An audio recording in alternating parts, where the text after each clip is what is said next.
కావలిలో జరిగిన money scam బాధితులకు త్వరలోనే న్యాయం చేస్తామని కావలి ఎమ్మెల్యే దగ్గుమాటి వెంకటకృష్ణారెడ్డి పేర్కొన్నారు.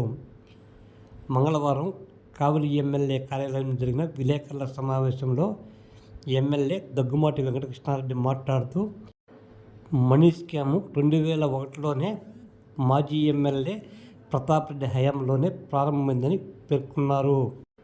ఆయన హయాంలో 3 ఏళ్ల పాటు ఈ మనీ స్కామ్ నిరాటంకంగా కొనసాగిందని వివరించారు. తాను ఎమ్మెల్యేగా గెలిచిన 3 నెలల్లోనే ఈ భోగోతాన్ని బయటపెట్టి మనీ స్కామ్ నిర్వాహకులను అరెస్ట్ చేయించినట్లు వివరించారు. మనీ స్కామ్లో నష్టపోయిన బాధితులు ఫిర్యాదు మేరకు 24 కోట్లు మనీ స్కామ్లో నష్టపోయినట్లు పోలీసులకు ఫిర్యాదు అందిందని పేర్కొన్నారు. ఈ ఫిర్యాదులో 84 మంది పోలీస్ సిబ్బంది, ఎస్ఐలు, సిఐలు, వారి కుటుంబీకులు ఉన్నట్లు ఎమ్మెల్యే వివరించారు. అవినీతిని ప్రోత్సహించే వారిలో మాజీ ఎమ్మెల్యే రామిరెడ్డి ప్రతాప్ కుమార్ రెడ్డి ఒకరని పేర్కొన్నారు. తాను నిజాయితీగానే రాజకీయాలు చేస్తానని ఈ సందర్భంగా వివరించారు. తాను ఎమ్మెల్యేగా గెలిచిన 2 సంవత్సరాలలో 500 కోట్ల రూపాయలు అభివృద్ధి పనులు చేశామని, ఎలాంటి అవినీతి ఆరోపణలు లేకుండా ఈ పనులు చేయడం జరిగిందని వివరించారు.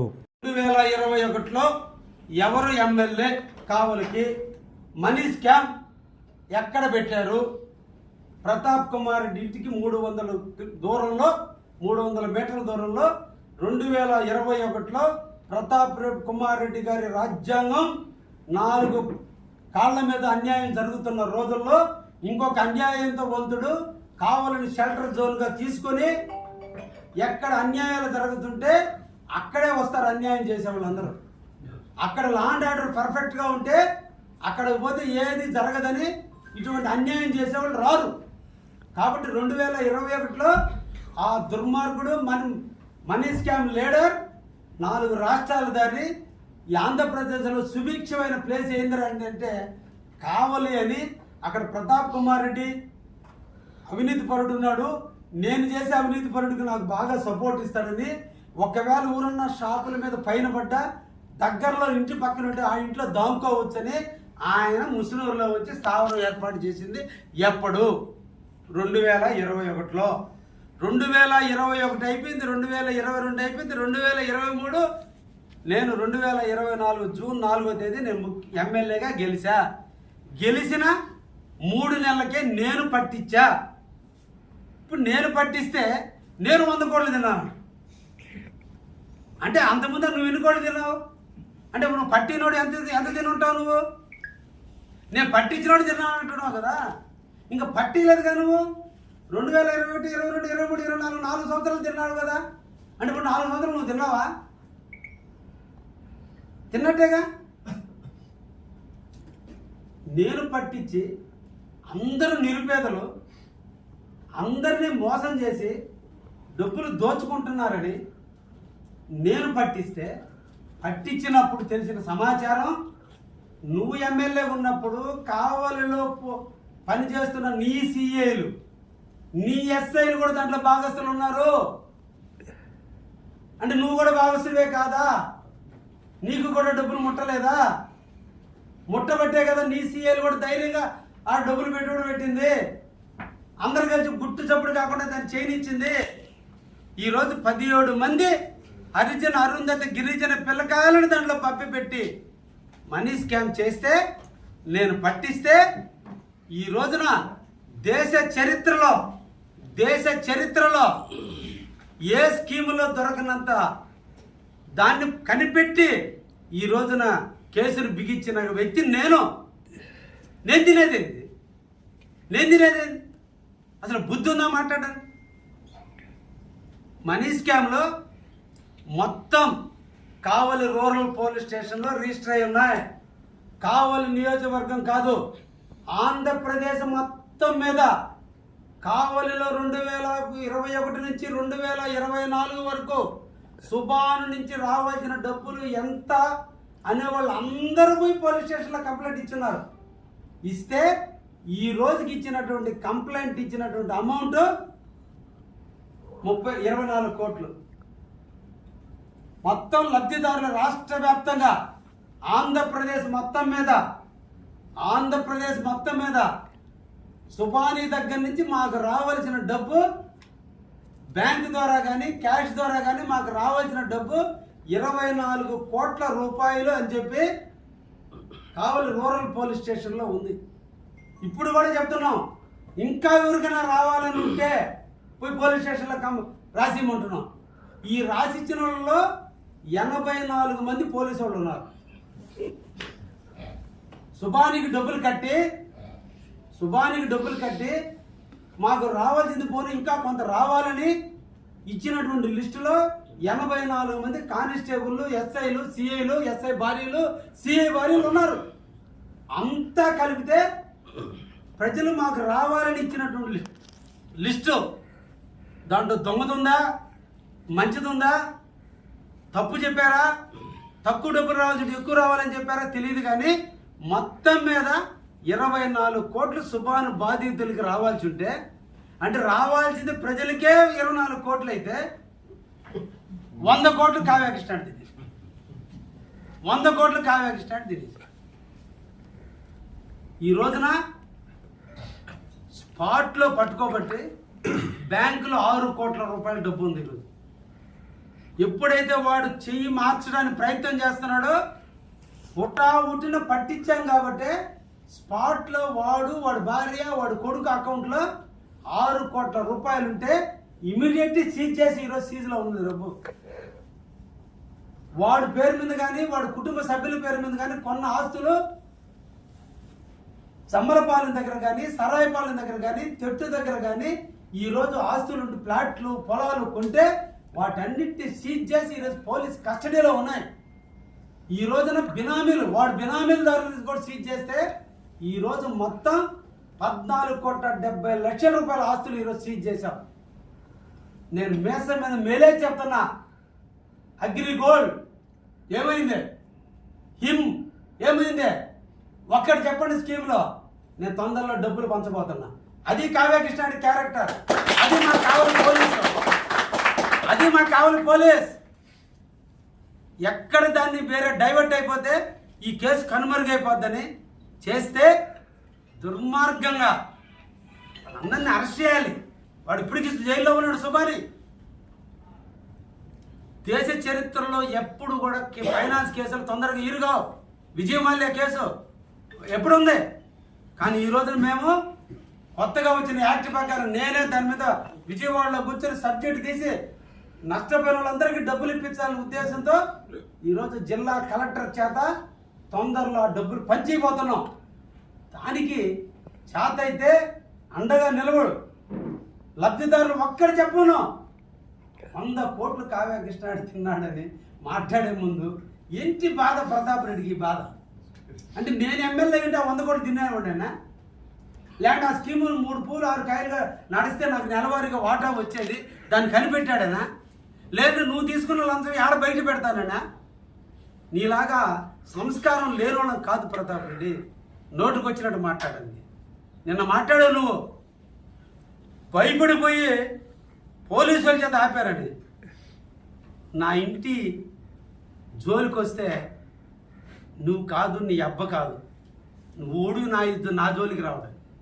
నా క్వారీ జోలికి వస్తే ఎవరో నీ పిఏని పంపించావు, కెమెరామెన్ పంపించావు, 2 రౌడీ షీటర్లను పంపించావు, నా క్వారీ మీద డ్రోన్ ఎగరేసావు, నేను చంపడానికి రెక్కి నిర్వహించావు. అసలు సిగ్గుందా నువ్వు మాట్లాడడానికి?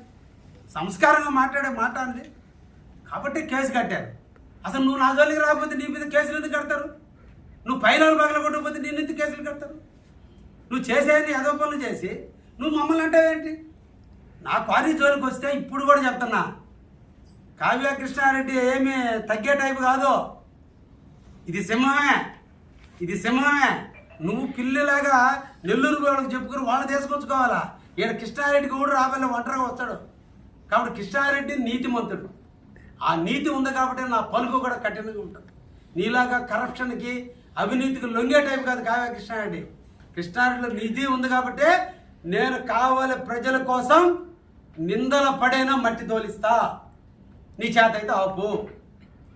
పేదోడు బతకాల్సిందే, ట్రాక్టర్లోడు బతకాల్సిందే, బేలుదారులు బతకాల్సిందే, ప్లంబర్స్, ఎలక్ట్రీషియన్స్ అందరూ బతకాల్సిందే. కావలిలో మా వైశాఖకి వ్యాపారం జరగాల్సిందే. సిమెంట్ అమ్ముడు పోవాల్సిందే, స్టీల్ అమ్ముడు పోవాల్సిందే. ఇవన్నీ జరగాలంటే వాడు బేస్మెంట్లో మట్టి తోలుకోవాల్సిందే. కాబట్టి కావలిలో మట్టి తోలుకోవడానికి కానీ, లేఅవుట్లు మట్టి తోలుకోవడానికి కానీ కావలి కృష్ణారెడ్డి లైసెన్స్ ఇచ్చేశాడు. నీకు కూడా గెత్తి లేకపోతే చెప్పు, 2 లారీలు కొనుక్కో, నువ్వు కూడా తోలుకో, నాకే అభ్యంతరం లేదు. లేదు నీకు కూడా ఉంటే చెప్పు, రికమెండ్ చేయి, వాళ్ళకు కూడా ఇస్తా. వాడు కావలోడై ఉండాలా, మట్టి కావాలని తోలుకోవాలా. బయట తోలుకుంటే ఒప్పుకోను, నీలాగా నెల్లూరుకి అమ్మ నేను, నీలాగా లంచాలు తీసుకో నేను. ఈ ప్రజలకే తోలాలా. లేఅవుట్లు అందరిని వేసుకోమంటున్నా, నీవు కూడా వేసుకోవాలంటే వేసుకో, కానీ వితౌట్ పర్మిషన్ నేను ఒప్పుకోను. కాలువలు ఆక్రమిస్తే ఒప్పుకోను, గుంటలు ఆక్రమిస్తే ఒప్పుకోను. ఎవడికి నీలాగా కప్పం కట్టబల్లా, ఎకరాకి 20 లక్షలు దండబల్లా. నేను అందరికీ చెప్తున్నా, ఈ సందర్భంగా కూడా చెప్తున్నా, ఎవడైనా లేఅవుట్లు వేసుకోండి. కానీ ఒకటే, కావ్య కృష్ణారెడ్డి పర్ఫెక్ట్గా లేఅవుట్ వేస్తే వాడు మిత్రుడు, అక్రమంగా లేఅవుట్ వేసి రాళ్ళు బాతి అమ్ముతాంటే వాడు శత్రువే. వాడు రాళ్ళు పీకేదే. అది ప్రతాప్ రెడ్డి అయినా కావచ్చు, ఆయన పక్కన వెనక ముందు ఉన్న వాళ్ళు అయినా కావచ్చు. మేము చెప్పేది నిజాలు. మనీ స్కీమ్ కూడా విత్ ఇంకా మ్యాక్సిమం 1 yearలో మనీ స్కీమ్ లబ్ధిదారు నష్టపోయినటువంటి వాళ్ళందరూ కూడా ఈ సందర్భంగా విజ్ఞప్తి చేస్తున్నారు. మీరందరూ కలిసి కావలి పోలీస్ స్టేషన్లో ఇచ్చినటువంటి నివేదికలు 24 కోట్లు. ఈరోజు సీజ్ చేసిన అమౌంట్ సుమారు 14 కోట్ల రూపాయల అమౌంట్ సీజ్ చేసింది. 6 కోట్లు బ్యాంకులో అట్టే సీజ్ అయి ఉంది. మిగతా ఆస్తులన్నీ సీజ్ అయి ఉన్నాయి. ఇప్పుడు బిఎన్ఎస్ యాక్ట్ ప్రకారం కోర్టు దాకా కూడా పోపలేదు. డిఎస్పీ, పాత డిఎస్పీ గారు లంచాలు తిని సంతకాలు పెట్టని కారణాన ఆ ఫైల్ అక్కడ ఆగిపోయింది. కొత్త డిఎస్పీ వచ్చాడు. ఈరోజు కొత్త డిఎస్పీ చేత తొందరలోనే ఫైల్ మీద సంతకాలు పెట్టించి ఇన్వెస్టిగేషన్ పూర్తి చేసి తొందరలోనే కలెక్టర్ చేత ఆస్తులన్నీ అమ్మించి మీకు డబ్బులు 160 పైసలన్నా వచ్చేటట్టుగా, రూపాయికి 60 పైసలు వచ్చేటట్టుగా తప్పకుండా కూడా మీకు చేసే బాధ్యత కావ్య కృష్ణారెడ్డి. ఈ చర్చ మాటలో ఈ చర్చగత ప్రతాప్ రెడ్డి లాగా చెప్పాను. కాబట్టి మీకు 100% న్యాయం జరుగుతుందని కూడా లబ్ధిదారులు చెప్తున్నా. ఈ పెయిడ్ ఆర్టిస్టులకు డబ్బులు ఇచ్చి ప్రెస్ మీట్లు పెట్టి 100 కోట్లు ఏమైంది, ఆ 100 కోట్లు ఏమైంది అనే తల లేని వ్యక్తులు ఒక్కసారి పోలీస్ స్టేషన్కి పోతే వాస్తవాలు తెలుస్తుంది. అనుగుణంగా రాక్షస పాలన పోయి రామరాజ్యాన్ని ఏర్పాటు చేసి ఈ నెల 12వ తేదీకి 2 సంవత్సరాలు పూర్తవుతున్నటువంటి తరుణంలో కావలి నియోజకవర్గంలో దాదాపు 500 కోట్ల రూపాయల అభివృద్ధికి శ్రీకారం చుట్టినటువంటి వేళ కావలి ప్రాంతం అభివృద్ధి పదంలో నడుస్తున్నటువంటి తరుణంలో సంక్షేమ కార్యక్రమాలు, అభివృద్ధి కార్యక్రమాలు ప్రజల మన్ననలు పొందుతూ ప్రజా సంక్షేమే ధ్యేయంగా భావిస్తూ నిరంతరం ప్రజల సమస్యల పరిరక్షణకు, వారి సమస్యల పరిష్కారానికి నిరంతరం కూడా దోహదం పడుతూ ఈ 2 సంవత్సరాల కాలంలో నా మనస్సాక్షికి, నేను నమ్ముకున్న దైవానికి, నాకు నచ్చినట్టుగా తెలుగుదేశం యొక్క కట్టుబాట్లకు, ఫ్రంట్ ప్రభుత్వం యొక్క ఆలోచనలకు అనుగుణంగా, కావలి ప్రజల మనోభావాలకి అనుగుణంగా, నీతిగా, నిజాయితీగా పనిచేసేటటువంటి ఒక నమ్మకం నా మనస్సాక్షికి ఉంది. కాబట్టే నేను ఈ 2 సంవత్సరాల కాలంలో అభివృద్ధి కార్యక్రమాలు, కార్యకర్తలకు తోడుబాటుగా ఉంటూ కావలి ప్రాంతాన్ని ప్రశాంతమైనటువంటి కావలిగా, ఎక్కడ కక్షలకు కార్పణ్యాలకు తావు లేకుండా, శాంతి భద్రతలకు ఎక్కడికి విఘాతం కలగకుండా కావలిని ప్రశాంతంగా ఉండటంలో కావలికి వెలుగునిస్తూ కర్పూరంలాగా కరుగుతున్నా, సూటిపోటి మాటలు అంటున్నా, ప్రతిపక్షాలు విమర్శలు ఎదురిస్తున్నా, నేను ఈ కావలి ప్రజానీకం కోసం, నమ్ముకున్న సిద్ధాంతం కోసం, నేను నమ్మిన బాటలో పయనిస్తూ అవినీతి రహితమైనటువంటి పాలన ఈ 2 సంవత్సరాల్లో అందించానన్నటువంటి ధైర్యం, తప్పు చేయలేదు కాబట్టే ధైర్యంతో దేనికైనా ఎదిరించి పోరాడేటువంటి మనస్తత్వంతో ఈ 2 సంవత్సరాలు నా రాజకీయ ప్రస్తావన జరిగింది.